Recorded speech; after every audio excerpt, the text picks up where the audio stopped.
Bonjour à toutes et à tous, c'est Romain Dobry de la salle des marchés de Bourse Direct pour le brief et l'analyse du jeudi. Nous sommes le 29 juin, il est 16h58. Donc on va faire une analyse en cours de séance.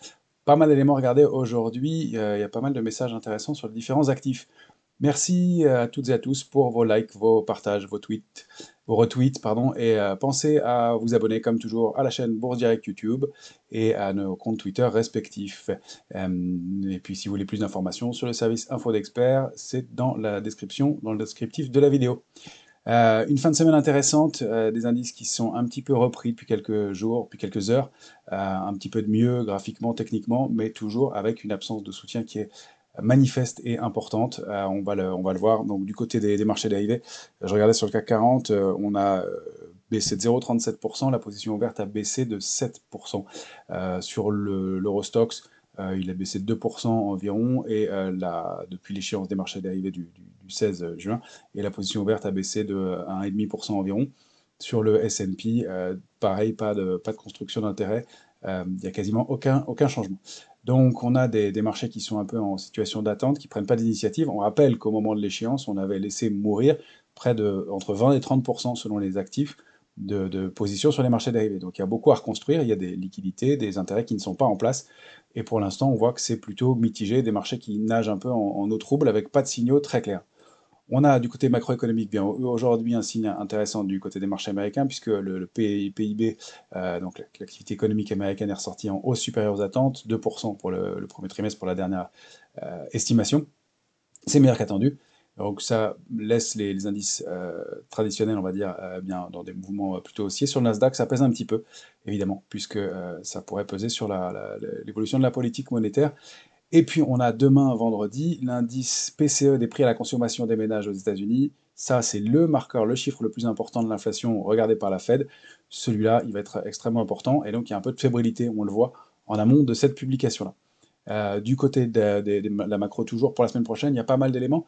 On va avoir une semaine écourtée aux États-Unis, puisque mardi 4 juillet sera la journée d'indépendance aux États-Unis, ce sera férié, et lundi sera une journée écourtée sur les marchés américains. Lundi, on aura les PMI, donc les indices des directeurs d'achat manufacturiers en France et aux États-Unis. Mercredi, on aura les PMI des services et les minutes de la Fed, le compte-rendu de la dernière réunion, dans lequel bien, on a le détail et donc dans lequel les observateurs essaient de détecter des éléments de précision quant au discours de la Banque centrale américaine. Et puis, c'est une semaine de l'emploi aux États-Unis, donc il y aura les chiffres mensuels de l'emploi américain avec l'indice ADP. Et puis, jeudi, on aura les PMI des services, les PMI donc des services de l'ISM aux États-Unis. Et vendredi, les créations d'emplois dans le secteur non agricole, les fameux NFP, chiffre mensuel de l'emploi, donc pour le mois de juin aux États-Unis. Donc, séquence importante. En plus, on termine demain, vendredi 30 juin, le trimestre, le deuxième trimestre de l'année. Donc, souvent des mouvements techniques liés à cette échéance calendaire, et donc pour les portefeuilles, pour les gestions, des mouvements qui peuvent être intéressants. Donc, un marché qui va sûrement s'animer, qui est un peu fébrile, un peu volatile, dans des volumes qui sont toujours faibles. Donc ça, c'est à noter, et toujours avec des décalages un peu brutaux, des contre-pieds, qui nous laissent un peu perplexes sur la construction du marché. Donc, à moyen et long terme, on reste haussier, on n'a pas d'invalidation. À court terme, le message est plus brouillé, et on reste un peu vigilant dans un marché qui est creux et qui est susceptible de créer des décalages dans le vide, que ce soit à la hausse ou à la baisse. D'autant plus qu'on n'a pas vraiment de complaisance sur du côté des couvertures sur les indices majeurs, mais on détecte sur les actions américaines moins de protection et un peu de complaisance cette fois-ci sur les valeurs, les actions américaines directement. Alors c'est normal aussi, quand les valeurs ont beaucoup progressé, il est logique que les opérateurs se couvrent moins, d'une part parce qu'ils sont à l'aise, la perspective de perte est moins importante, les seuils et les prix d'entrée sont lointains, donc les titres peuvent consolider un peu, puis d'autre part parce qu'il y a un peu de complaisance qui arrive dans un marché où les discours sont quand même plus positifs, plus détendus, et puis où le spectre de la récession s'éloigne manifestement aux États-Unis. C'est pas le cas en Europe, l'équilibre est bien différent, et là, le message n'est pas le même du tout. Alors, du côté des banquiers centraux, eh bien, des messages un durcissement du ton, on l'a vu, et pourtant les marchés tiennent relativement bien, ils ont l'air manifestement de l'anticiper. On reste, nous, quand même un peu en retrait, même si on est investi toujours, qu'on cherche des opportunités, qu'on cherche de nouvelles valeurs sur lesquelles entrer, on reste toujours un peu en retrait, un petit peu prudent, dans cette idée que il pourrait y avoir des décalages dans le vide ou des déceptions, et une consolidation aussi des éléments techniques sur le Nasdaq qui sont peut-être pas complètement purgés, liés à l'excès qu'on avait pas mal décrit ensemble déjà au moment de l'échéance des marchés dérivés du vendredi 16 juin. Donc toute cette petite purge qui est peut-être pas en place, et puis quand on regarde les techs américaines, on va le faire ensemble, quelques-unes, elles ont l'air d'avoir des configurations qui donnent toujours des signes même s'il y a des rebonds très forts et des contre-pieds importants, des signes d'être relativement mûrs pour un mouvement de consolidation plus marqué. Donc séquence intéressante, beaucoup de choses à faire, et puis sur les différents actifs, on va le voir, le pétrole, l'or, il y a peut-être des signaux qui se mettent en place, et donc un ensemble de faisceaux d'éléments qui, si, en tout cas, n'indique pas de retournement de tendance, encore une fois, de moyen long terme, peut-être des petites tensions à court terme. On va aller observer tout ça ensemble, avec, à commencer par le S&P en hebdomadaire. Alors le S&P, voilà, donc accélération haussière, cible à 4447, et puis cette petite zone de consolidation. Rien de méchant, toujours de la résilience. On a cette ligne de tendance haussière, la première de très long terme en noir, la plus épaisse, et puis celle de plus court terme.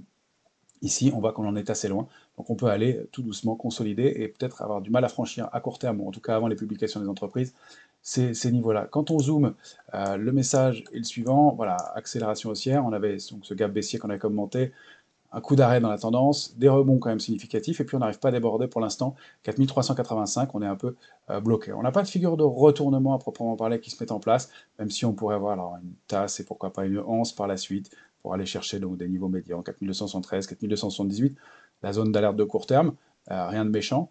On ne voit pas très bien comment les drivers nous permettraient de déborder les plus hauts dans l'immédiat à court terme pour aller chercher ces cibles-là. D'autant plus qu'on a bien des volumes qui sont toujours supérieurs dans les mouvements de baisse et inférieurs dans les mouvements de hausse sur le S&P. Donc pas de figure de retournement à proprement parler, mais un peu de pause, de latence dans ce marché qui est moins fort et qui doit bien digérer l'accélération haussière qu'il a connue, c'est normal. On passe au Nasdaq. Le Nasdaq en journalier, bah oui, j'ai un petit biais, il y a toujours ma flèche baissière.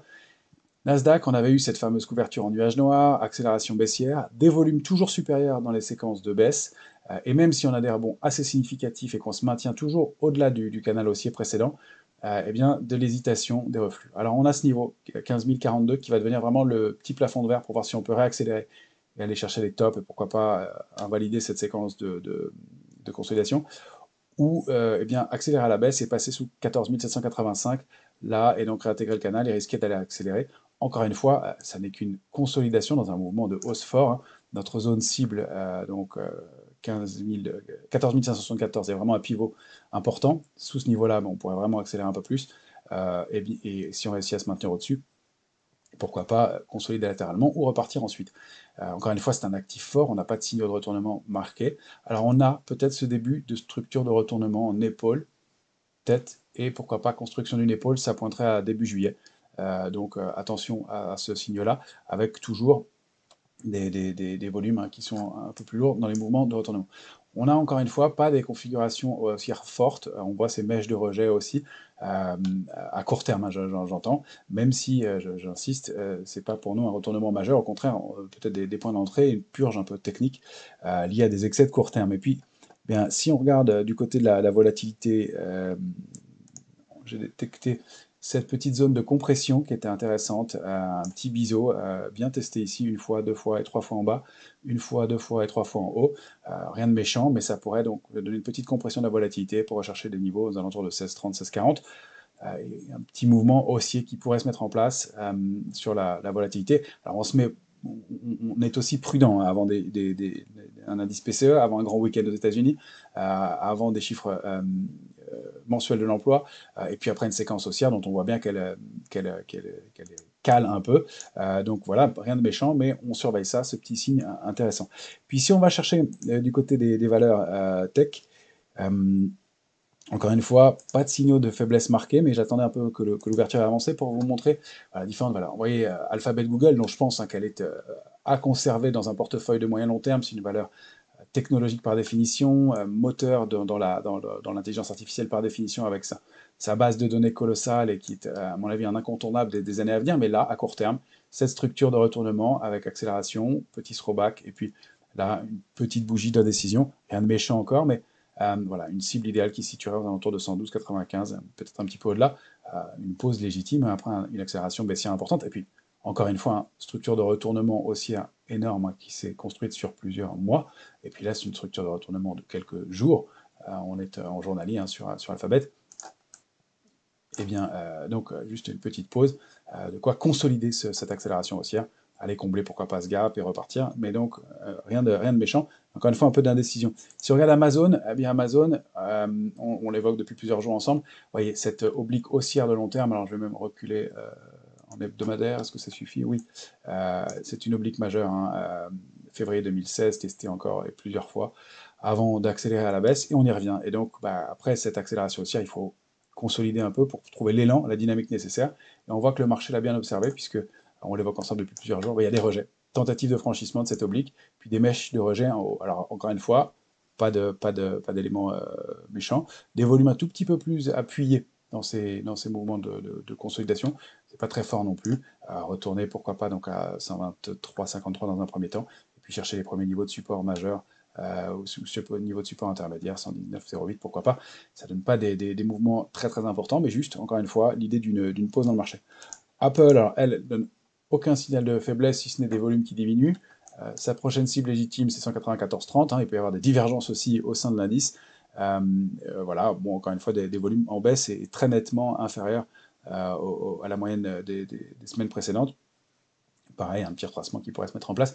Quand on monte comme ça de façon aussi mécanique, hein, les retracements sont parfois un peu brutaux, un peu rapides, mais encore une fois, pas d'éléments méchants.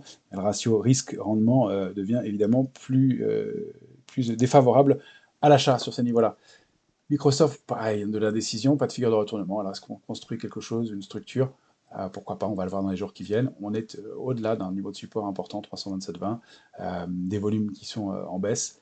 On attend aussi la saison des publications trimestrielles, évidemment, qui va être importante. Et puis, je voulais vous montrer Tesla. Tesla, voilà, qui a donné cette structure de retournement. Pour être transparent, on a essayé de travailler à la baisse pour aller chercher l'extension.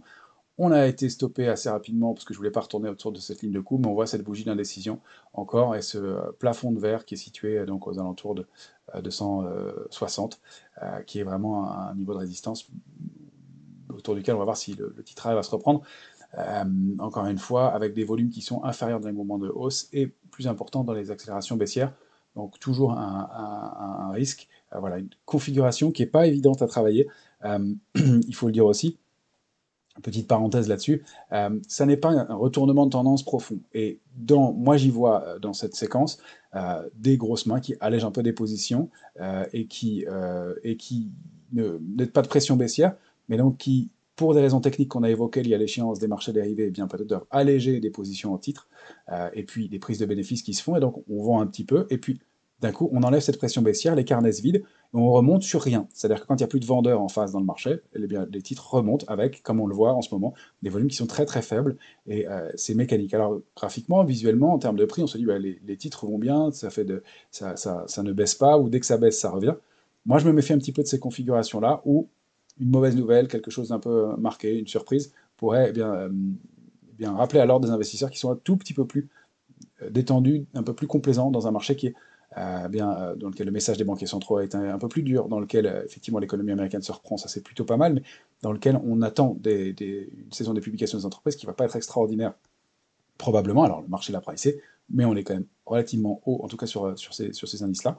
Donc des mouvements qui ne sont pas évidents à travailler et pour lesquels on va plutôt essayer de se placer en retrait pour acheter que d'essayer de vendre systématiquement parce que il y a de l'excès haussier et avant de consolider, donc ce ne sont pas des mouvements faciles à capter, mais qui restent quand même des retracements un peu significatifs et donc qui nécessitent bien d'être prudent au moins et de voir si la consolidation eh bien, va se terminer par quelque chose de latéral, une sortie par le haut ou quelque chose d'un peu plus marqué. Ça, c'est encore difficile de le dire dans l'immédiat, mais voilà, bon, le côté stratégique de la chose. Alors, je voulais vous montrer aussi Meta parmi les technologiques américaines. Oui, alors elle est une sorte de petit biseau, et puis voilà, on n'arrive plus à aller chercher la borne haute. On a eu des bougies rouges un peu marquées avec du volume un peu plus important. Alors on n'accélère pas encore à la baisse, mais il voir le parcours hein, de Meta hein, qui passait de 87 à 282 depuis le mois d'octobre. Logique qu'on consolide ce mouvement-là, encore une fois rien de méchant, mais qu'on ait une accélération baissière liée à une publication un peu moins bonne que le consensus latent ou quelque chose comme ça, c'est très possible. Donc il y a ce gap aussi important, voilà, donc on peut retracer très facilement, et là on voit sur Meta qu'on sort un peu de cette structure. Donc je ne cherche pas absolument, hein, j'insiste, à trouver des stratégies baissières ou à dire que le marché va s'effondrer, mais juste à constater que bien, le marché manque de relais et que quand il y a des rebonds, on les voit, ils sont importants, mais on n'a pas de relais à la hausse et on n'a plus de driver pour payer dans l'immédiat et des petits signes de fébrilité sur certaines valeurs, même si, encore une fois, de façon globale, on n'a pas l'impression que le marché ait très envie de baisser globalement, mais plus une petite consolidation, un petit rappel à l'ordre qui est possible. Et justement, alors à ce sujet, si on regarde les indices européens, pas de changement majeur. On va aller voir l'Eurostoxx 50, il est toujours dans son grand trading range, il a rebondi donc au-delà de 4908, 4971, on n'arrive pas à aller chercher, 4411 cette fois-ci, et vous voyez cet échec sur la résistance intermédiaire aujourd'hui, avec un retracement qui est quand même relativement marqué dans cette séquence. Et donc, pas de relais haussier, même si on a eu un rebond assez marqué depuis quelques heures.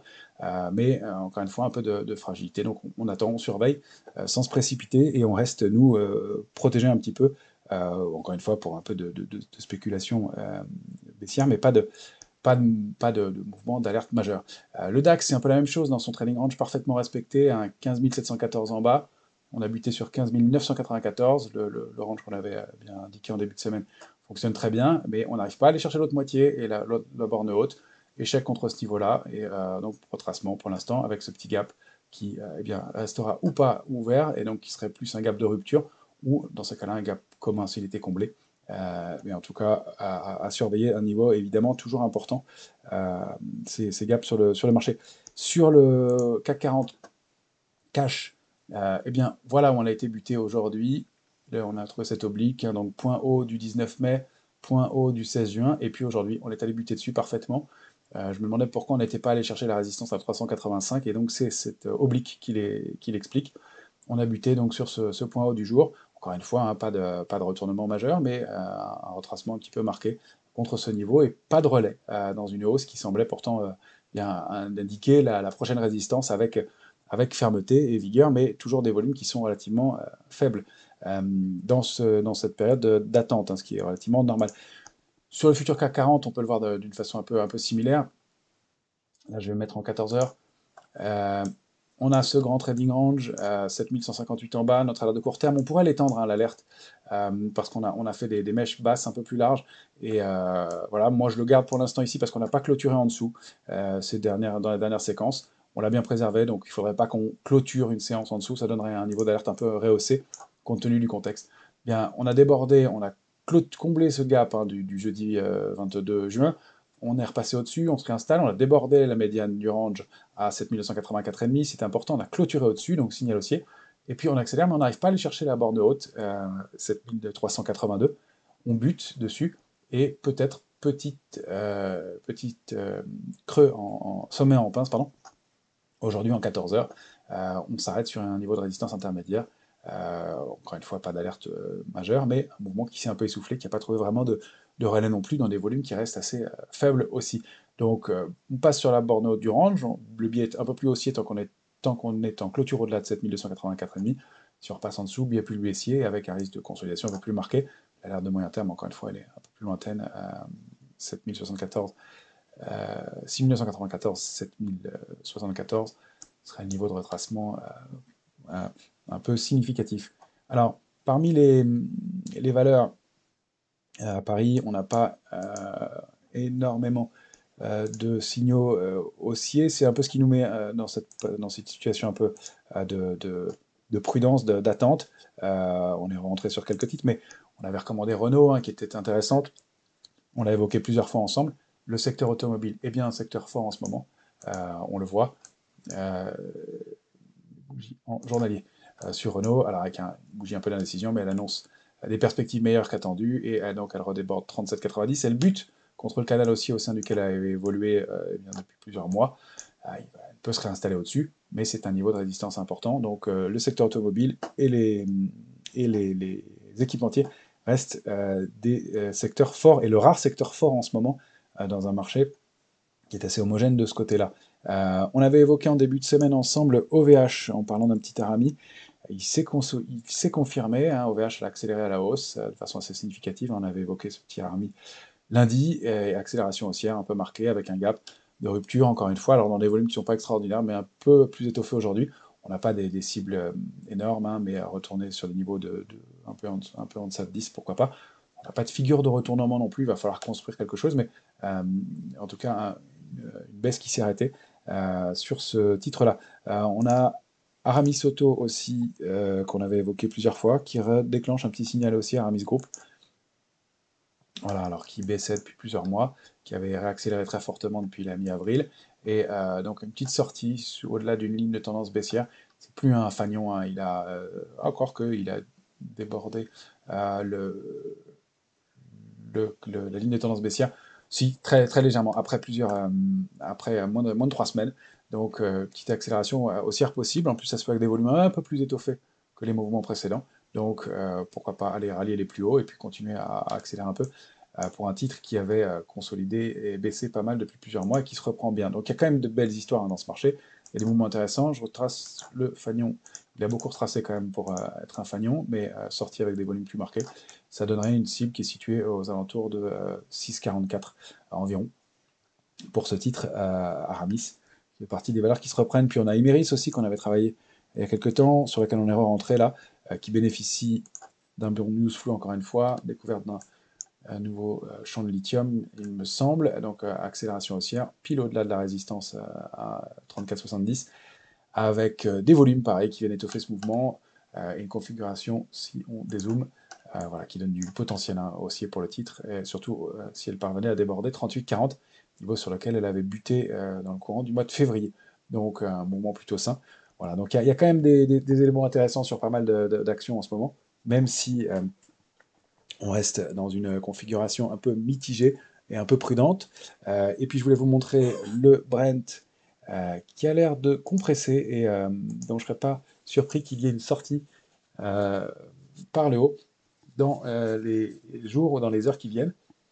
On voit le Brent ici donc en hebdomadaire avec ses mèches basses, hein, ces rappels haussiers à chaque fois qu'on retouche des niveaux donc intermédiaires aux alentours de 72, réaccélération, et puis on voit une petite compression là avec une structure qui se resserre de plus en plus sous des niveaux de résistance majeurs. On sait que l'OPEP eh bien, a décidé de rehausser ses quotas, de diminuer ses quotas de production, et que le prix d'équilibre serait plus intéressant pour eux autour de niveaux de 80 dollars le baril, donc petit risque d'accélération, et on le voit, il y a pas mal de valeurs pétrolières qui en bénéficient depuis plusieurs jours, c'est ce qui nous a motivés à rentrer sur des titres directement et à surveiller des signaux haussiers plus fermes sur le pétrole. Et puis, petit signe de tension possible complémentaire, c'est l'or qui nous le montre là, l'or qui consolide maintenant depuis le 1er mai, donc au sein de ce qui est peut-être un biseau ascendant. Alors si on regarde en journalier, il y a une structure assez propre. Et puis on essaye d'enfoncer le support à 1908 et ce petit marteau pour l'instant. Alors pas confirmé encore, il faudrait déborder donc eh bien la borne haute du biseau et un niveau situé au-delà de 1921, une accélération haussière possible avec en mire, eh bien alors j'ai pris le biseau, je l'ai tracé en hebdomadaire, si on le trace en journalier, à des niveaux situés aux alentours de 1967 et la grosse résistance à 1977. Donc petit signe de peut-être prudence de la part des opérateurs et de regain d'intérêt pour les actifs défensifs dans un marché qui est, encore une fois, un peu en période d'attente et de doute, dans lequel il faut, à mon avis, être un peu vigilant, même si on n'a pas de signaux d'alerte marqués, et même si la séquence de baisse pouvait être un peu plus importante, eh bien, d'avoir quand même des relais par la suite. Alors, est-ce que la séquence de consolidation va durer jusqu'au résultat et on va repartir par le haut, ou est-ce qu'on va consolider tout l'été? C'est un peu la question, avec un mois de septembre faible, donc peut-être une reprise ensuite. Ça, ce sont des conjectures, des feuilles de route. Pour l'instant, voilà, des mouvements qui sont intéressants à surveiller, toujours dans l'intérêt du côté des small et mid caps, de plus mitigé sur les grosses capitalisations, où on est un peu en pause, et puis sur les indices de l'indécision, mais à mon avis, ça va se décanter dans les heures qui viennent. Voilà, je vous souhaite une excellente fin de semaine à toutes et à tous, et on se retrouve en début de semaine prochaine pour plus de détails.